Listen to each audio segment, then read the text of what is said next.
Pero las caídas espirituales y emocionales tienen connotaciones mucho más importantes. Y no me referiré necesariamente o exclusivamente a eso de no sentirse bien frente a ciertas cosas o cuando enfrenta ciertas situaciones. Alguien le preguntó a una señora, ¿qué hace usted cuando se encuentra en un basurero emocional?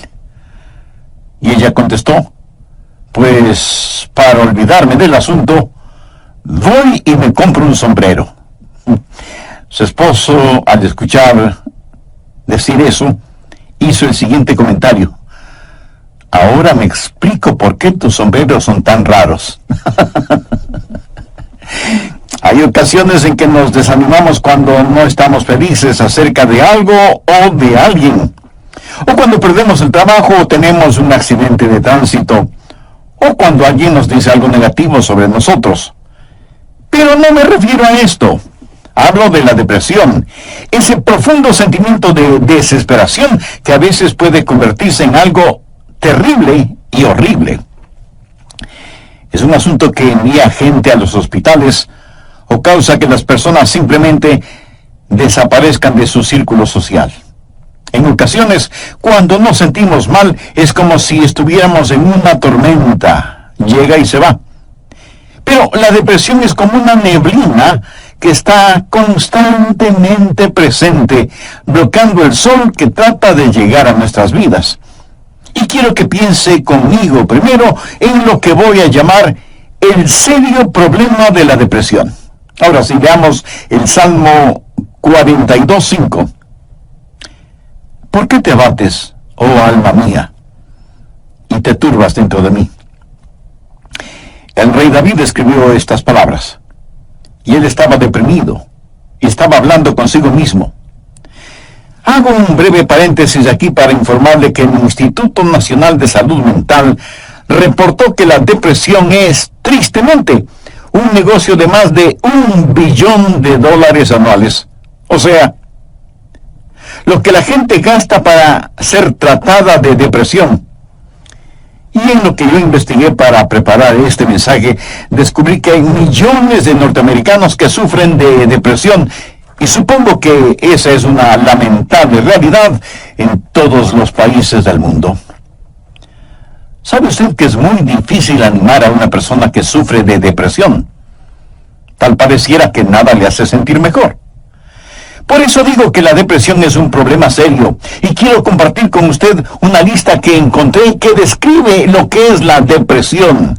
Esta lista le revelará si usted o un miembro de su familia o algún amigo sufre los efectos de la depresión.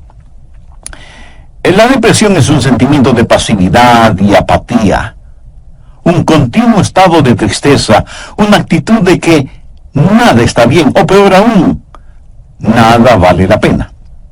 Es un constante estado de desesperanza, un sentimiento de que a nadie le importo, o nadie me entiende, nadie me acepta. Es vivir en un constante estado de preocupación y de ansiedad. Eso es depresión. ¿Quiere saber si usted está deprimido? Aquí está la lista para que se haga una honesta evaluación. ¿Ha perdido toda iniciativa? Tal vez súbita o lentamente usted siente que quiere tirar la toalla. Siente repentinos deseos de llorar sin causa aparente. Se despierta de pronto por la noche y ya no puede volver a dormir. Se despierta por la mañana sintiéndose fatigado. Siente dolores no bien definidos en todo su cuerpo. Se encuentra a veces pensando en su propia muerte o con pensamientos suicidas. ¿Alguna vez suspira incesantemente o como si algo pesado le oprimiera el pecho? Ha llegado al punto de no confiar en su propio juicio y le es un verdadero problema el tomar alguna decisión. Se vuelve a veces irritable y choca o pelea fuertemente con otros sin ninguna razón aparente. Está consciente de que nada, absolutamente nada le entusiasma. Permítame aclarar que esa no es mi lista. Pero estoy seguro que es la lista de alguien. Amigo, esa es la depresión de alguien que está deprimido o deprimida. Y a lo mejor alguno de quienes me escucha dirá, pastor, ese mensaje no es para mí porque yo no estoy deprimido. Felicitaciones. Pero sabe, alguien que usted conoce lo está. Y usted puede ayudar a ese alguien. ¿Está seguro o segura que usted no necesita ayuda en esta área? ¿Cómo puede levantarse cuando está caído? La depresión es una enfermedad mortal que manda a mucha gente a los hospitales y a otros a la tumba. Es la tercera causa de mortalidad en ciertas categorías y edades. Aquellos que hemos estado en el ministerio el tiempo suficiente, sabemos cuando vamos a una tumba a enterrar a un cónyuge, que no pasará mucho tiempo sin que tengamos que enterrar al otro. Y si usted me dice, oh, eso pasa con los incrédulos porque no saben lo que nosotros sabemos. Permítame decirle algo. Los hijos de Dios no son inmunes a la depresión. Moisés, ese gran líder del pueblo de Dios, experimentó tal estado de depresión que le pidió a Dios que lo matara. Jonás, poderoso profeta de Dios, también le pidió a Dios que le quitara la vida. Y Elías, sentado bajo la sombra del árbol, deseaba más bien estar muerto. El apóstol Pablo habla de sí mismo y su estado de depresión o de desesperación por estar vivo. Y Juan el Bautista estuvo en un calabozo. No una mazmorra literal, sino en un calabozo de desesperación. Juan el Bautista, el heraldo del Señor Jesucristo, llegó a dudar si Jesús era el Mesías. Y en las páginas de la historia encontramos que grandes hombres sufrieron depresión. Quienes predicamos la palabra de Dios, pensamos que Carlos Spurgeon fue uno de los más grandes predicadores que han existido.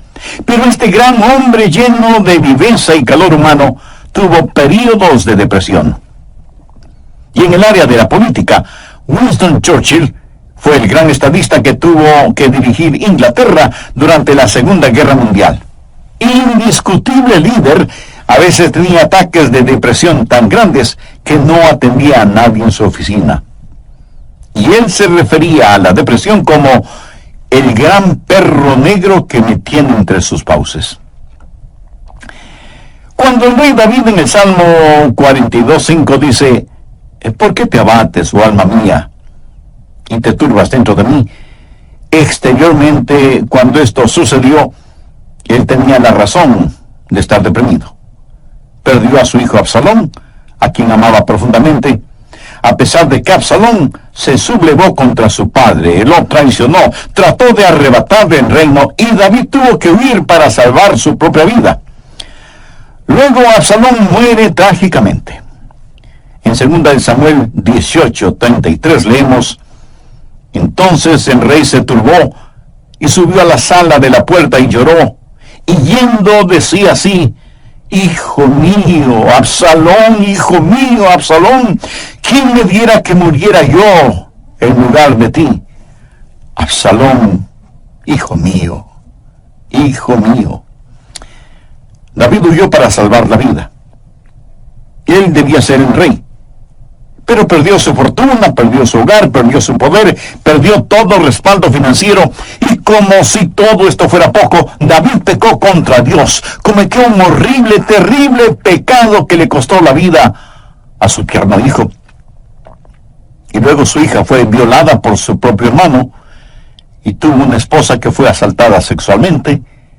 Y ahora su hijo rebelde, Absalón, había encontrado la muerte en forma trágica.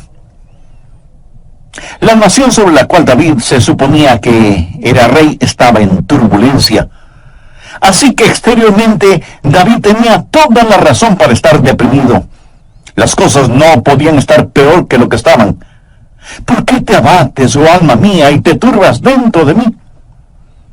Este salmo es un caso clínico de depresión. En primer lugar, David tuvo lo que yo llamo sequedad espiritual. Miremos, por favor, los primeros dos versos de este Salmo 42. Como el ciervo brama por las corrientes de las aguas, así clama por ti, oh Dios, el alma mía. Mi alma tiene sed de Dios, del Dios vivo. ¿Cuándo vendré y me presentaré delante de Dios? David está sediento de Dios, pero siente como que si Dios estuviera lejano. David se siente como un ciervo rodeado por una jauría de perros de caza. Siente su sequedad espiritual, siente el temblar de su alma y piensa que a lo mejor Dios ya se olvidó de él. Mire lo que dice en el verso 9. Diré a Dios, roca mía, ¿por qué te has olvidado de mí? David está sediento de Dios, pero Dios parece que estuviera a años luz de distancia. ¿Dónde estás tú, Dios? ¿Por qué te has olvidado de mí? Sequedad espiritual. Dios no se había olvidado de él. Ese no es el punto. Y el rey continúa solamente en el verso 3 diciendo, fueron mis lágrimas mi pan de día y de noche. Y aquí me imagino a David llorando incontrolablemente, este poderoso hombre de Dios, ahora llorando como una criatura. Todos tenemos momentos de tristeza, pero no siempre de llanto incontrolable, aunque puede ser así. Eso es un signo de depresión. No es como una lluvia de verano que cae y desaparece rápidamente, sino que es más bien como una neblina continua durante el día nublado. David siente vergüenza y se siente derrotado. Mire lo que dice en el verso 3. Fueron mis lágrimas mi pan de día y de noche, mientras me dicen todos los días, ¿dónde está tu Dios? Él sabe que sus enemigos están burlándose de él y está avergonzado. Se siente como un indigno testigo de Dios, y por supuesto que lo fue. Sabe, a veces, aun estando en evidente pecado, tratamos de testificar, pero no tenemos ni el poder ni el gozo para hacerlo, y no tenemos la victoria, y esto aumenta nuestra vergüenza. El sentido de culpa de David le hizo pensar que era una desgracia delante de Dios. Y todo era peor por las recurrencias de sus memorias. Mire lo que dice en el verso 4. Me acuerdo de estas cosas y derramo mi alma dentro de mí. De cómo yo fui con la multitud y la conduje hasta la casa de Dios, entre voces de alegría y de alabanza del pueblo en fiesta. David recordaba mejores días. Miró retrospectivamente aquellos días cuando tuvo gozo y paz junto con la multitud, alabando a Dios en la casa de Dios. Y ahora todo eso no era más que un recuerdo. Ya no era nada real para él, y hacía que todo su dolor, toda su turbación fuera más vívida, y sentía que esos hermosos días que antaño experimentó, los había perdido para siempre. Y como si eso no fuera suficiente, él estaba abrumado por las circunstancias. Miremos lo que David dice en los versos 6 y 7. Dios mío, mi alma está abatida en mí. Me acordaré, por tanto, de ti desde la tierra del Jordán, y de los hermonitas desde el monte de Mizar. Un abismo llama a otro a la voz de tus cascadas. Todas las ondas y tus olas han pasado sobre mí. El río Jordán es llamado el río de la muerte. La palabra Jordán literalmente significa descenso y juzgamiento. Comienza en el monte Hermón, que está casi a 3.000 metros sobre el nivel del mar, y desciende por un tortuoso camino hacia el Mar Muerto.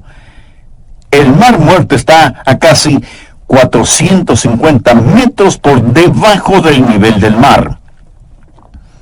Y el río Jordán fluye hacia el Mar Muerto para no volver a aparecer.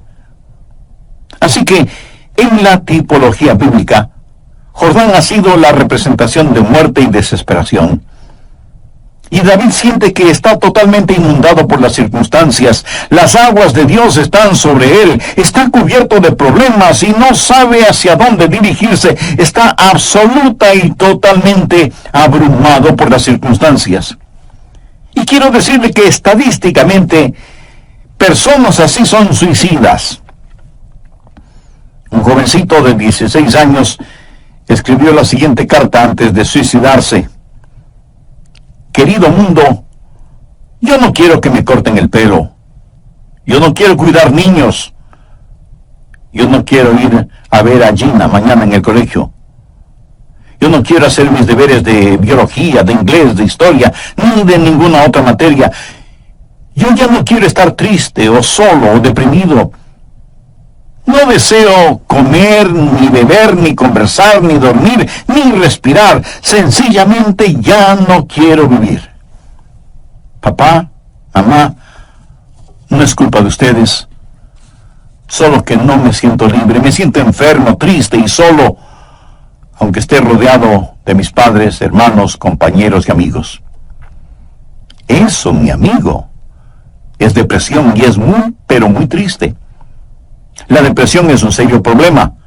En segundo lugar, quiero que sepa y vea que hay una provisión espiritual para la depresión. Gracias a Dios, usted no tiene que estar deprimido. Dios ha hecho provisión para usted, para mí, para nuestras familias y para nuestros amigos, para todos aquellos que sufren depresión. Primero, usted tiene que mirarse interiormente y analizar su corazón. Veamos el Salmo 42, los versos del 5 al 7. ¿Por qué te abates, oh alma mía, y te turbas dentro de mí? Espera en Dios, porque aún he de alabarle, salvación mía y roca mía, Dios mío. Mi alma está abatida en mí. Me acordaré, por tanto, de ti desde la tierra del Jordán, y de los hermonitas desde el monte de Mizar.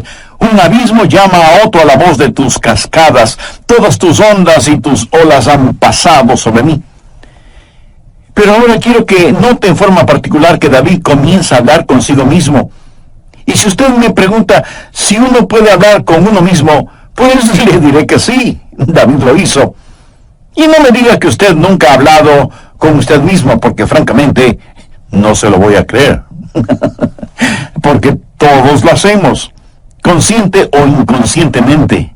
Note que David está hablando con su alma. El alma es el ego que vive dentro de cada uno de nosotros, no es el espíritu.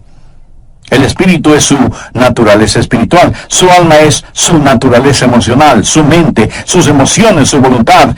Y David le habla a su alma. En el próximo programa terminaremos este estudio bíblico sobre la depresión. Y espero que esto no lo deprima ahora. Antes de finalizar y sabiendo que la depresión no hace acepción de personas y la sufren santos y pecadores, permítame preguntarle en forma personal, ¿ha depositado su fe en el Señor Jesucristo? ¿A quién recurre cuando está deprimido? Recuerde que la causa de la depresión puede ser externa, pero la solución es interna, íntima, personal. Si usted aún no tiene a Jesús en su corazón, puede hacerlo este mismo momento. Ore con sus propias palabras de la siguiente manera. Señor Jesús, sé que eres el Hijo de Dios, que fuiste a la cruz para pagar la culpa de mis pecados, y que Dios te resucitó de entre los muertos. Este mismo momento te acepto en mi corazón como mi Salvador y mi Señor, y te ruego que tomes el control total de mi vida. Gracias por perdonarme. Gracias por darme nueva vida. Y ayúdame a vivir de tal manera para que pueda traer honra y gloria a tu nombre. Hazme la clase de situaciones en que nos desanimamos cuando no estamos felices acerca de alguien o de algo, o cuando perdemos el trabajo o tenemos un accidente de tránsito, o cuando alguien dice algo negativo sobre nosotros. Pero no me refiero a esto. Hablo de la depresión. Ese profundo sentimiento de desesperación que a veces puede convertirse en algo terrible y horrible. La depresión es un sentimiento de pasividad y apatía. un continuo estado de tristeza, una actitud de que nada está bien, o peor aún, nada vale la pena. Es un constante estado de desesperanza, un sentimiento de que a nadie le importo, o nadie me entiende, nadie me acepta. Es vivir en un constante estado de preocupación y de ansiedad. Eso es depresión. ¿Quiere usted saber si está deprimido? Aquí está la lista para que se haga una honesta evaluación. Ha perdido toda iniciativa. Tal vez súbita o lentamente usted siente que quiere tirar la toalla. Siente repentinos deseos de llorar sin causa aparente. Se despierta de noche y ya no puede volver a dormirse. Se despierta por la mañana sintiéndose fatigado. Siente dolores no bien definidos en todo su cuerpo. Se encuentra a veces pensando en la propia muerte, la suya, o con pensamientos suicidas. ¿Alguna vez suspira incesantemente o como si algo pesado le oprimiera el pecho? Ha llegado al punto de no confiar en su propio juicio y le es un verdadero problema el tomar alguna decisión. Se vuelve a veces irritable y choca o pelea fuertemente con otros sin ninguna razón aparente.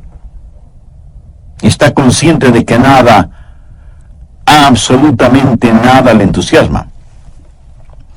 Y si usted me dice, eso pasa con los incrédulos porque no saben lo que nosotros sabemos. Permítame decirle algo, los hijos de Dios no son inmunes a la depresión. Moisés, ese gran líder del pueblo de Dios, experimentó tal estado de depresión que él le pidió a Dios que lo matara. Jonás, poderoso profeta de Dios, también le pidió a Dios que le quitara la vida. Y Elías, sentado bajo la sombra de un árbol, deseaba más bien estar muerto. El apóstol Pablo habla de sí mismo y su estado de depresión o de desesperación por estar vivo. Y Juan el Bautista estuvo en un calabozo, no una mazmorra literal, sino en un calabozo de desesperación. Juan el Bautista, el heraldo del Señor Jesucristo, llegó a dudar si Jesús era el Mesías. Y en las páginas de la historia encontramos que grandes hombres sufrieron depresión. Quienes predicamos la palabra de Dios, pensamos que Carlos Spurgeon fue uno de los más grandes predicadores que ha existido. Pero este gran hombre lleno de viveza y de calor humano tuvo períodos de depresión. David se suponía que era rey, estaba en turbulencia.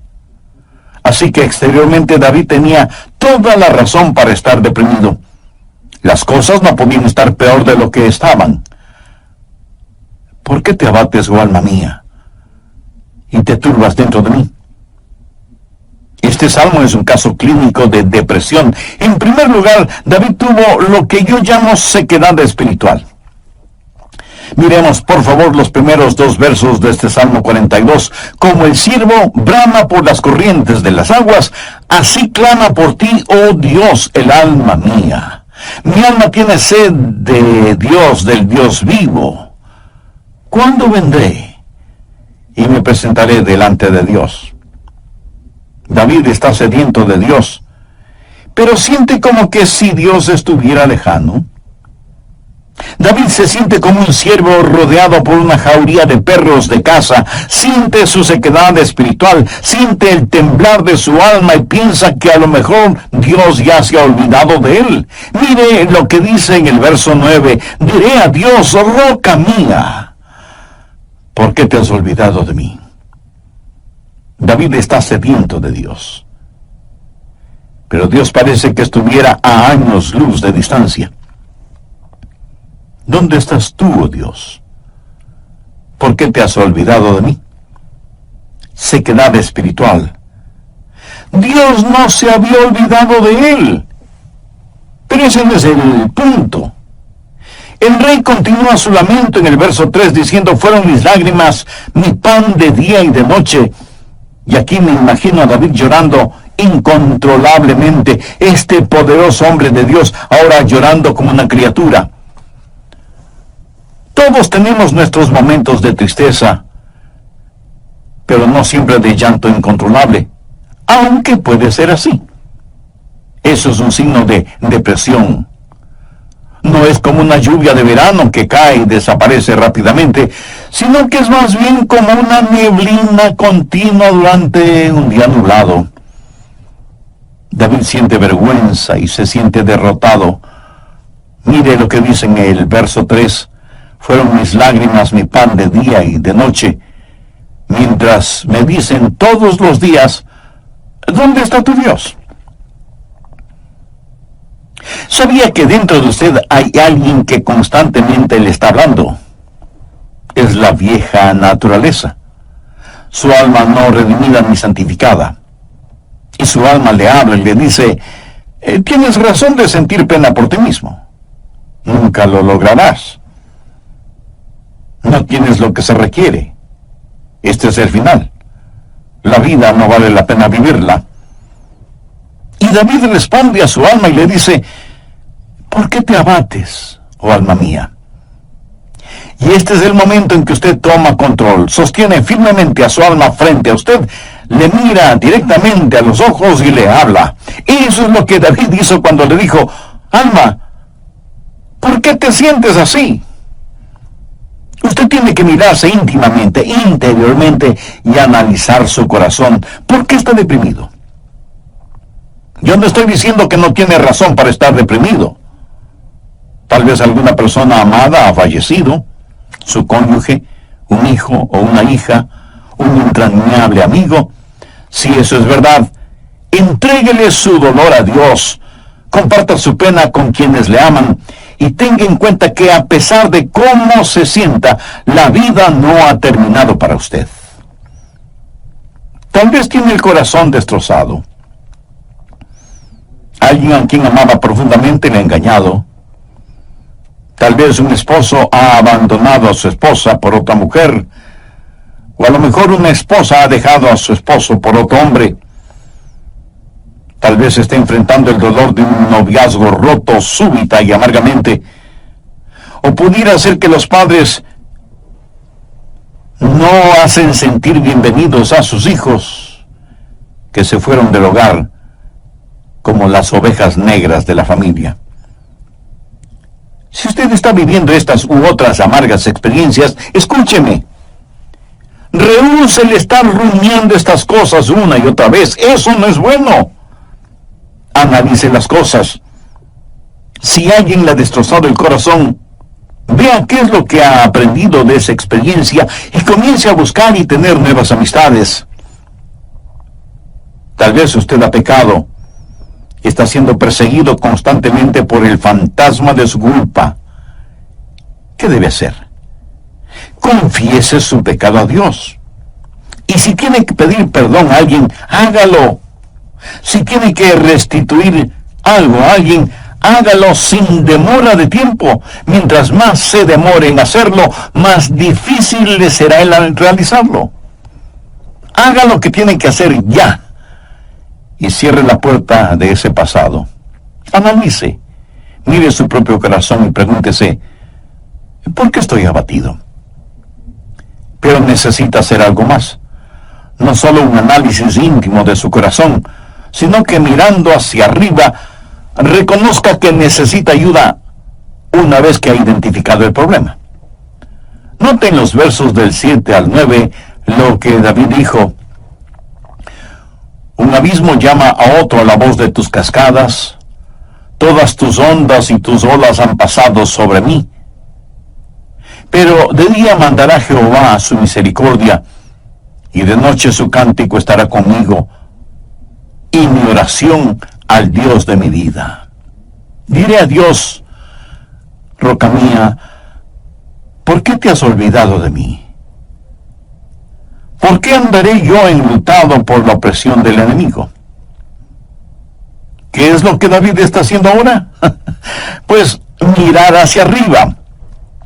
No solo interiormente para ver por qué me siento así, sino mirar hacia Dios y decir, Dios, tú eres mi ayuda y mi esperanza.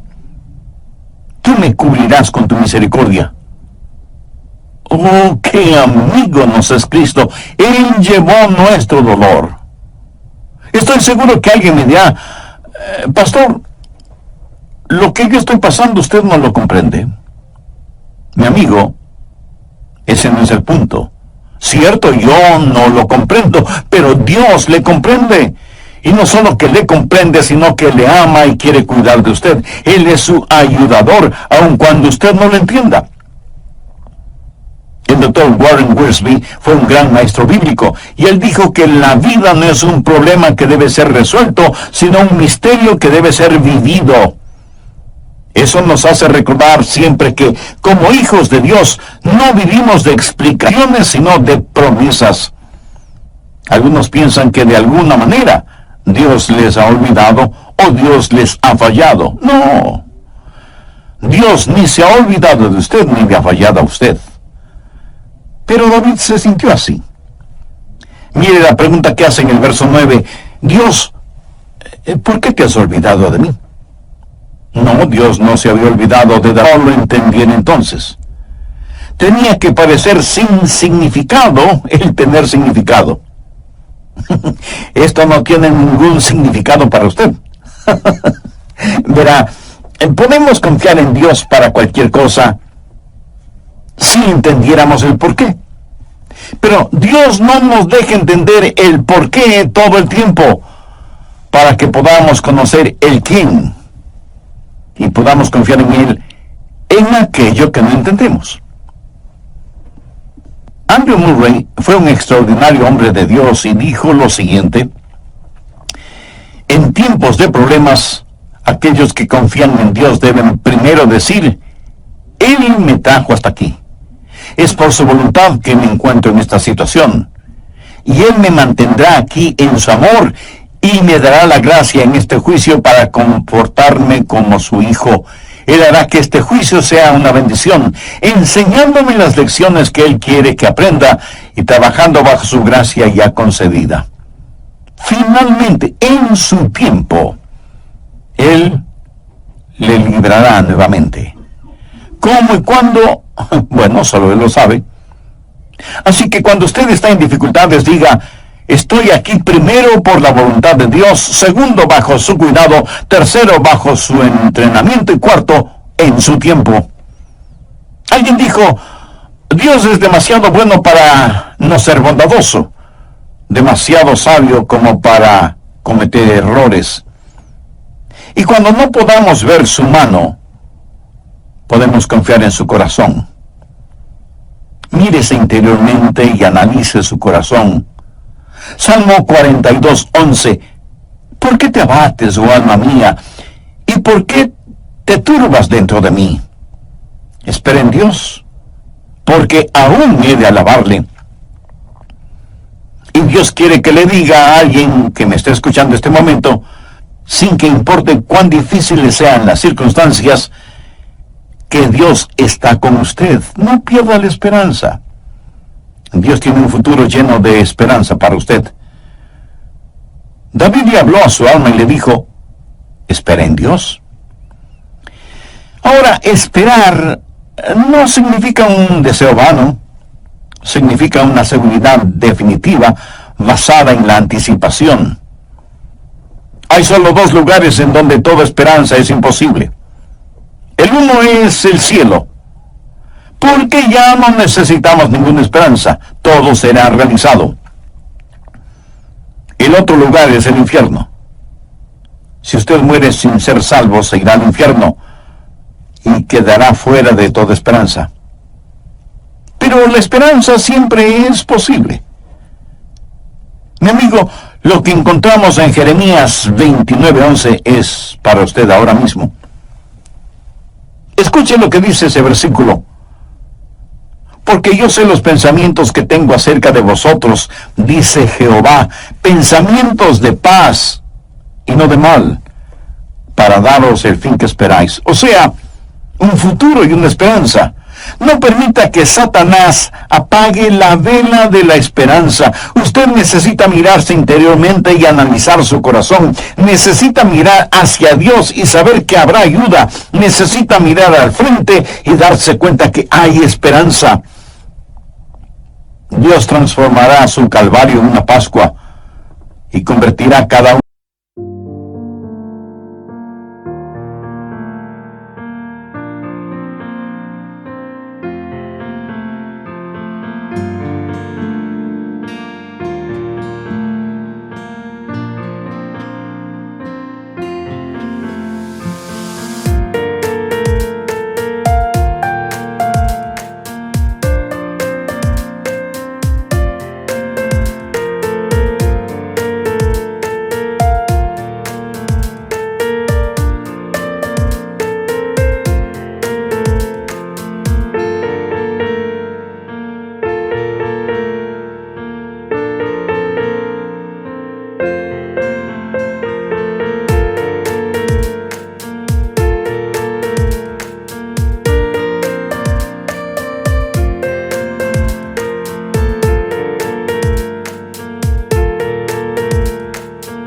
De sus lágrimas en perlas.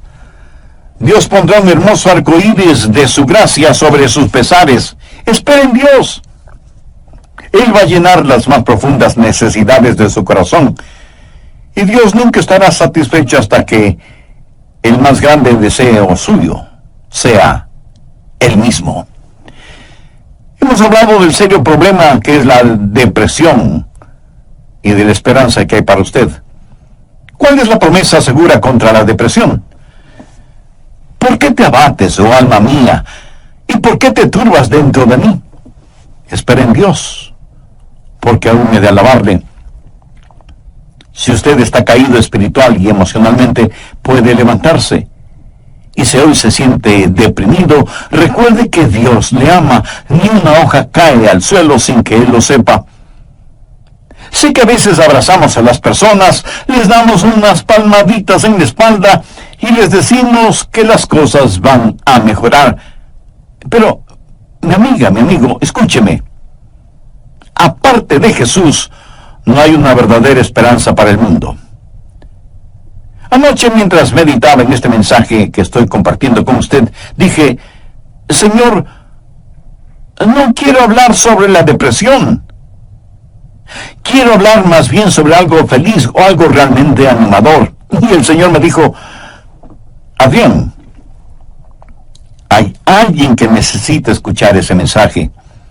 Hay muchas personas sufriendo de depresión. Dar ese mensaje. Así que, de Dios a usted, déjeme decirle algo.